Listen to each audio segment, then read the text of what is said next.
You got questions, he's got answers. Even though he may not understand, he'll talk anyway. You got problems, he won't solve them. But he'll talk and talk and talk until he's blue in the face. Science, faith, and life. Ask Science Mike. Well, what do you know? My podcast microphone still works. Hey, everyone. It's Science Mike here. Just wanted to wish you a Merry Christmas and a Happy New Year and a Happy Holidays if you don't practice Christmas. It's been a while since we've talked. Quite a while, actually. To the point I've gotten a few emails. Let's see, November 6th was the last time I released an Ask Science Mike. So it's been over a month and a lot of dead air. What has happened? Oh my gosh. Well, a lot of things have happened. It's a weird season for me. Falls are always really busy with travel, and it's hard to get the podcast done. Easier when my events are Ask Science Mike Live, but there weren't that many of those this fall. So a demanding travel schedule. I am working on, wrapping up my second book. If you haven't heard, it's called You Wondrous You, and it'll be coming out a year from, next month. So it's quite a while out, but I'm finishing up and I'm really excited about it. But usually I would still have the podcast going, even with those kind of things. And yet here we are with a really low production Ask Science Mike here. I don't have any questions that I'm answering other than the big question. Science Mike, where have you been? If you've been listening to the Liturgist podcast when it comes out, I've still been over there, and we've been keeping the Alien and the Robot going, which is our patron-only Liturgist podcast. But this hasn't just been a busy season for me in traveling. This hasn't just been a busy season for me in book writing. I've been going through what I've kind of been thinking of as a second wave personal transformation. What do I mean by a second wave? Well, the first transformation I went through was becoming an atheist and then returning to some form of mystical faith and kind of losing one community and moving away from one city and moving to another. I'd lived in Tallahassee, Florida my whole life, and now I live in Los Angeles. I'd never had a transition like that ever in my life. And there was a period of stress and upheaval in that transformation and that transition. And then I got to a place where things felt good and felt normal. What did that look like? Well, I was a full-time author and a podcaster, and I didn't have to be terrified about paying my bills doing that anymore. At first, it was very scary. I mainly lived off my savings that I built up in an advertising career when I first became Science Mike. And then I hit this period where I got into a groove of being an author and a podcaster and a speaker and relating to all of you as an audience. And it was great. It really was great and is still great. This is not a farewell episode of Ask Science Mike, by the way. I'm not leaving the Liturgist either. I could kind of hear some of those pulses quickening on subways and in gyms all over the country as people listen to me talk here. And I don't want to give you a bad impression about where this is going. This is where I've been for the last few weeks, 6 weeks, whatever it's been, 8 weeks. I don't know. I'm not good with weeks. But it was good. And I moved to Los Angeles, and I've got friends out here. Kind of found a new life for me and my family across the country from where I grew up and in a different cultural context, right? If there's anything that's true about my life, it's that I'm not an evangelical church insider anymore by any stretch of the imagination. But it felt good. It felt great. Then I got settled in and I thought, okay, this is it. We just ride this out for the next 10 to 50 years, however long this vibe can keep happening. And I just want to do this forever. Because there's this thing that happens when we go through growth and we go through transformation. It's difficult, and we want a new place to settle. We want a new thing that's normal. And I thought I had found that. And then something terrible happened, my friends. Something really awful happened. My work kept growing.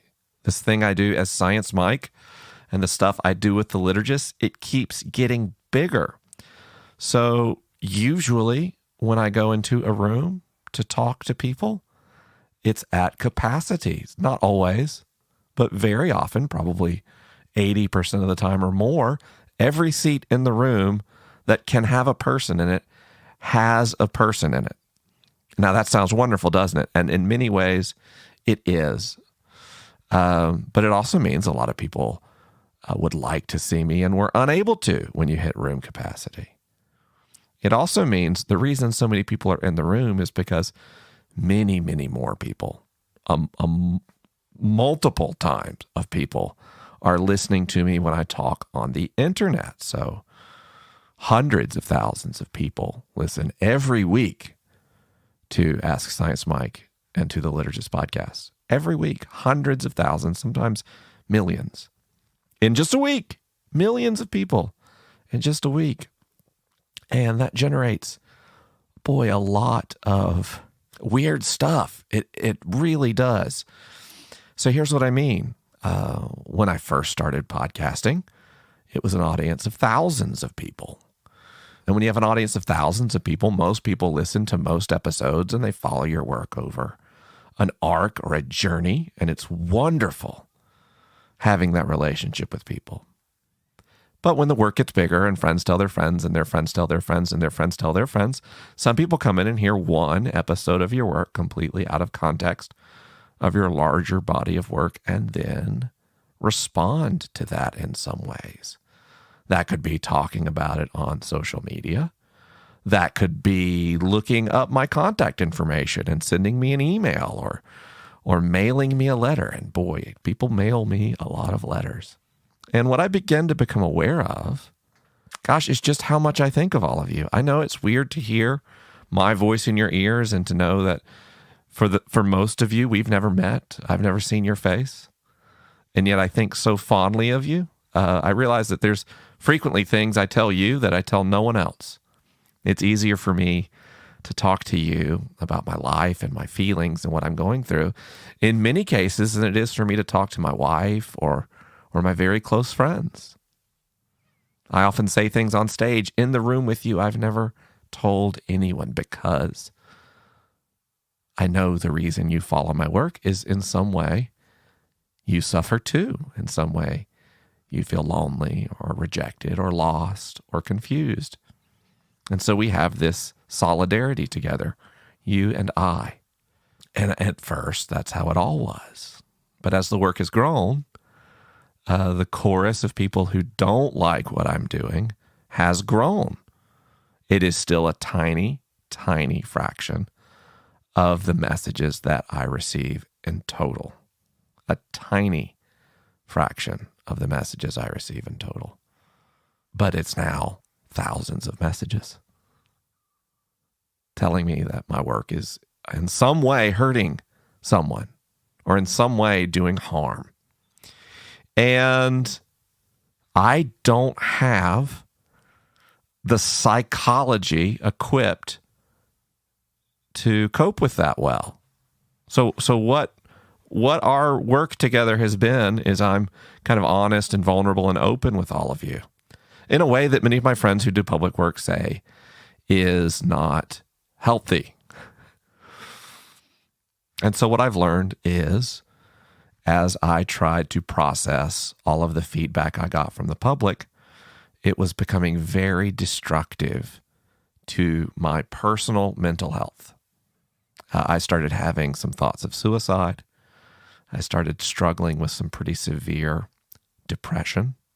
My friend and colleague Hillary McBride, who's a co-host on the Liturgist podcast and also a licensed psychotherapist, encouraged me, based on some observations, to seek out a trauma therapist, and she actually recommended one in particular. And I started seeing this therapist, and together we have learned that I have yet more transforming to do. And this is what I mean by it's been a busy year. Forget all the travel dates and forget writing a book. This year, let's see, I've learned that I am an adult with autism spectrum disorder, something I never knew in my life that seems rather obvious in hindsight. This year, for the first time, I told anyone and I've actually told all of you at the same time that I'm a survivor of sexual assault. And now I have learned that I also, part of the reason I have so much difficulty with public feedback and the idea of hurting people is I have PTSD, post-traumatic stress disorder. Now, I was very skeptical of that. And I'll have more stories to share about that in the future as I process it. It's too fresh right now for me to go through it in a way that would necessarily be super helpful for you. But what I wanted to is explain where I've been. Where I've been is trying to get emotionally healthy enough to continue to do this work in a way that helps you and is sustainable for me. So that's why there's been no episodes of Ask Science Mike. That's why, although I've been on the Liturgist podcast, I've been much, much more quiet than I have been historically. I've been wrestling with a lot of things in my heart and in my feelings. Now, why tell you that right now? Well, one, you asked, and the highest value I hold on this podcast, on Ask Science Mike, is to honor your questions with sincerity, dignity, and honesty. So where have I been? In trauma therapy, working through PTSD. But I do care about you, and I do care about not just sharing for my sake. In many cases, it would be easier right now not to share at all. But this is a hard time of year for many people. It really is. You know, the statistics tell us that the idea that people are uniquely depressed at Christmas is probably not true. We become more aware of it. We talk about it more in some ways. But people right now, if you're estranged from your family, that's especially poignant. If because of something in your life, your family doesn't want to be around, or your family is really toxic or dysfunctional, that is really present for you right now. If you have been exiled from a community of some kind, as so many of us who've gone through faith transitions know all too well, this is a very difficult time. And so the reason I tell you that right now, I'm going through some of the most intense emotional hardships of my adult life is for those of you who are as well and who are wondering if it's just you. No, my friend, it is not just you. It is not just you. Something I've learned recently going through trauma therapy is there are some specific experiences in my life that are strongly associated with tinsel on a Christmas tree, lights, and Christmas carols that are responsible for this emotional baggage I've buried so deep down inside of myself. I've always been a bah humbug kind of person, and I thought that was because I was more of an Easter person theologically, but I'm learning that it's actually the result of traumatic experiences. So when I say I wish you a Merry Christmas, I don't wish you that superficially.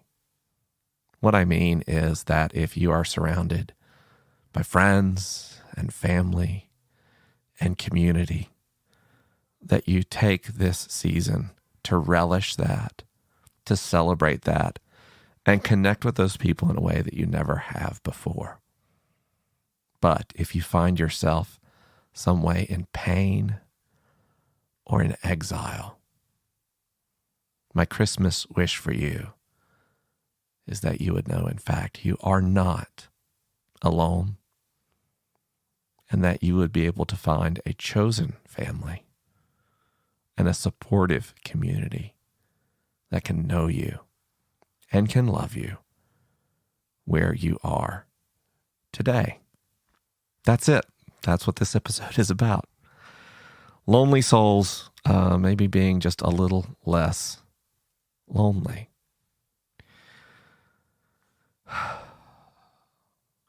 actually feels good to hit record on this again.